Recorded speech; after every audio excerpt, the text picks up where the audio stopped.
Family કેમ છો? મજામાં થશો તો સ્વાગત છે તમારું અમારી ચેનલમાં વિજય દર્શક ગોયમાં.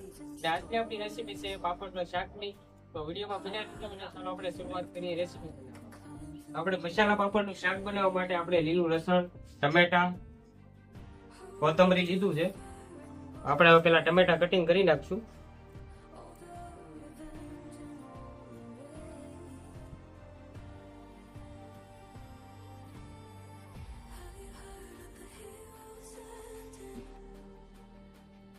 આપણા ટમેટા કટિંગ થઈ ગયા છે. આપણે લીલું લસણ લીધું છે અને આપણે કટિંગ કરી નાખશું.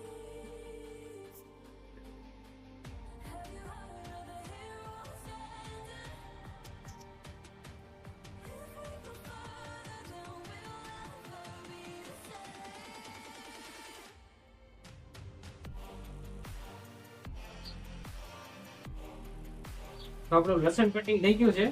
આપણે ડુંગળી કટિંગ કરી નાખશું.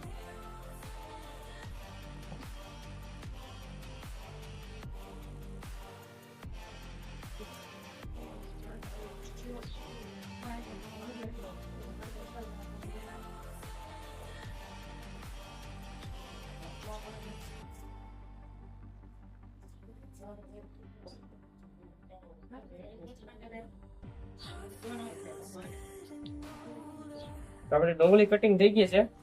તો આપણે કોથમરી કટિંગ કરી નાખશું.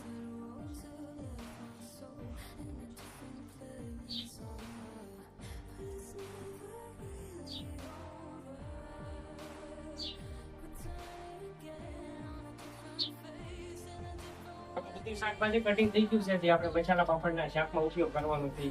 તો હવે આપણે રેસીપી બનાવવાની શરૂઆત કરી દેવી.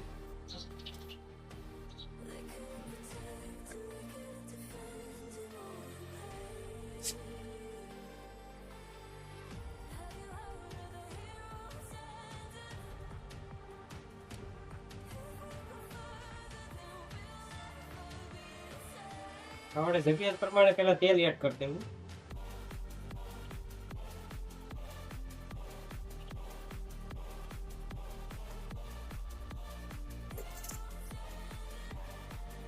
ગરમ થઈ ગયું છે તો આપણે જીરું એડ કરી દેવું. લીલું લસણ, આપણું લસણ પરફેક્ટ પાકી ગયું છે. આપણે કટિંગ કરેલી ડુંગળી લીધી છે જે આપણે એડ કરી દઉં.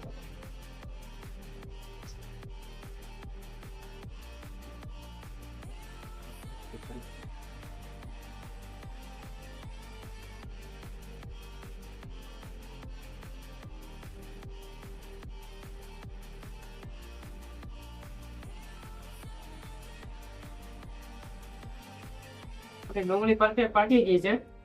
હવે આપણે કટિંગ કરેલા ટમેટા એડ કરી દેવું.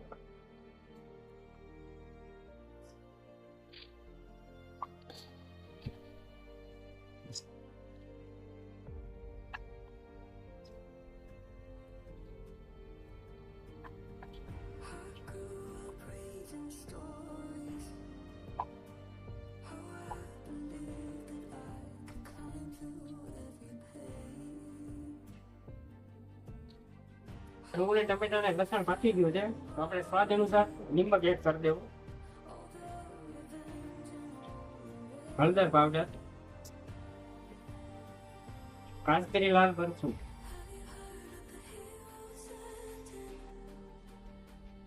ધાણા જીરું પાવડર. આપણે બધા મસાલા પાકી ગયા છે. હવે આપણે થોડુંક પાણી એડ કરી દેવું.